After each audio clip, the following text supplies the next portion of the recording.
เนื่องในโอกาสวันสร้างตั้งกำลังป้องกันความสงบประชาชนครบรอบ64 ปีมาในตอนเช้าเวลา 7:30 นาทีของวันที่ 4 เมษายน 2025 นี้สหายไม่มั่นดวงมณีรองหัวหน้ากองบัญชาการปกสเมืองพร้อมด้วยคณะและหัวหน้าห้องการออมข้างเมืองได้เข้าวางกระตาดอกไม้ที่อนุสรณ์สถานประธานไก่สนพรหมวิหารผู้นำที่เส้นเคารพหักของปวงชนลาวทั้งชาติในเวลา 8:00 นาทีของวันเดียวกันนี้อยู่ที่ห้องประชุมหอว่าการเมืองคำเกิดได้จัดพิธีปาฐกถาระลึกวันสร้างตั้งกำลังป้องกันความสงบประชาชนครบรอบ64 ปี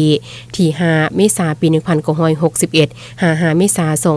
2025โดยภายใต้การเข้าร่วมเป็นประธานของสหายเพชรสมัยไสยธิจักรกรรมการพรรคแขวงเลขาพรรคเมืองคำเกิดมีกำลังปก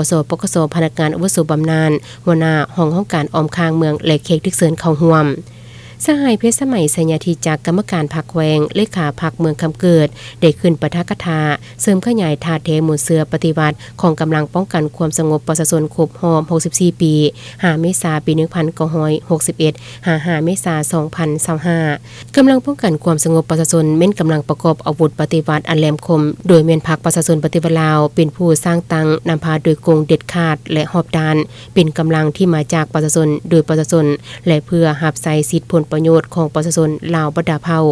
กำลังป้องกันความสงบประชาชนได้กำเนิดเติบใหญ่ขยายตัวในขบวนการต่อสู้ปลดปล่อยชาติต้านจักรพรรดิผู้หกหานปกปักรักษาและสร้างสรรค์พัฒนาประเทศชาติเวลาใดก็มีมวลเสือการต่อสู้อันองอาจกล้าหาญมีน้ำใจเสียสละเด็ดเดียวบ่ยอมจำนนมีความสัตย์ซื่อบริสุทธิ์และมีความสามัคคีเป็นปึกแผ่นแน่นหนาประชาชนลาวทุกส่วนเผ่ามีมวลเสือดุมันขยันเพียรสามัคคีฮักแพงช่วยเหลือซึ่งกันและกันมีน้ำใจหักษานหักบ้านเกิดเมืองนอนมีมวลเสือต่อสู้อันพิละอันหารย่อมเสียสละเลือดเนื้อเพื่อปกปักรักษาและสร้างสรรค์พัฒนาประเทศชาติอันแสนหักและห่วงแหนของตนให้อยู่คู่กับชาติลาวคนลาวตลอดไป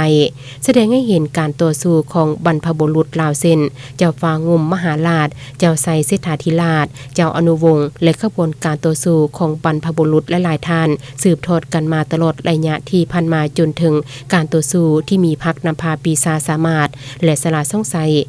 สามารถปลดปล่อยประเทศชาติได้อย่างสมบูรณ์ในวันที่ 2 ธันวาคม ปี 1975ในพิธีดังกล่าวยังได้มีการเลื่อนชั้นให้นายตำรวจคือ